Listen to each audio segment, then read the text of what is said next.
Let's step into the vaults of the Prints and Photographs Division at the Library of Congress to look at some rarities in the extensive Hunt collection. I am Sam Waters, an author writing about Richard Morris Hunt, America's preeminent architect and institutionalist in the 19th century. Though he was perhaps the most famous architect in America in the 19th century, today he's somewhat of a remote figure. However, the mark he left on American culture and society is staggering. He was the architect for what we all know as the Metropolitan Museum of Art Fifth Avenue entrance. He was the architect of the pedestal of Statue of Liberty. And of course, there's Marble House, the Breakers, and Biltmore in North Carolina. These are landmarks in American culture and architectural history. The Hunt collection comprises over 15,000 items, which include historical documents, Hunt's architectural drawings, and exceptionally over 40 personal sketchbooks and over 60 volumes of a scrapbook encyclopedia of arts at the time. The depth and scope of this collection is exceptional, making it one of the richest from America's Gilded Age. A wealthy New Englander, Richard Hunt traveled extensively throughout his life, recording what he collected, what he saw, and who he visited.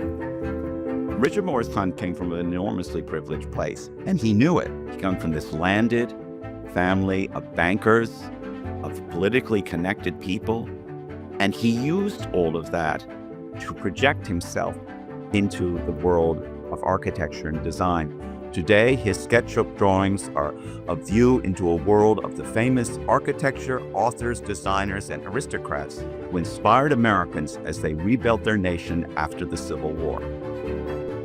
Hunt was in fact an educator and dedicated collector of books, drawings, and material arts, which he considered the foundation for an architectural museum and library. He collects all this and puts it together because he wants to build this museum. And you have this intact collection that's intended to educate people. That's why he's giving it to a public institution. That's what the research yielded, and that's what makes it so rare. His collection was conceived to become a permanent public educational force. And that's what's at the Library of Congress today. Hunt and his wife, Catherine, assembled the collection over 60 years. After his death in 1895, she arranged for it to be donated to a public institution. In 2010, it came to the Library of Congress. Of course, in an archive this vast, discoveries are still being made. In 1872, Hunt submitted a signed rendering to compete for the American Museum of Natural History in New York.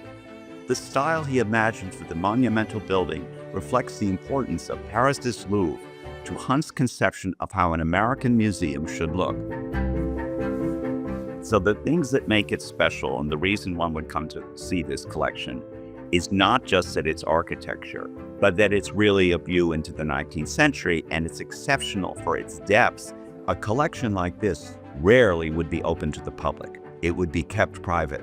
It would be inside an academic institution, and it would be extremely difficult to access. And all of these materials are online? Personally, I researched the collection for 2 books. One, an in-depth cultural history of Hunt's life and times, and the other, the story of his collecting and contributions to the founding of the Metropolitan Museum of Art. Richard Morris Hunt's influence was so deep that we see him referenced in multiple media. Why didn't you choose Richard Morris Hunt? By golly. I thought we might practice in here. Did Morris Hunt build your house? You do. Personally, I can't imagine another collection that's a better view into the world of the 19th century, where the country needed to go at a time when it was reimagining its future after the difficult years of the Civil War. Researchers, educators, and history enthusiasts are invited to visit the Hunt collection at the Library of Congress. So the collection is extremely rounded for the person who doesn't know anything about architecture, because it incorporates many elements of the history of design, of what makes up design, how architects work. So in many ways, you enter a world of how architects came to build their profession in the 19th century.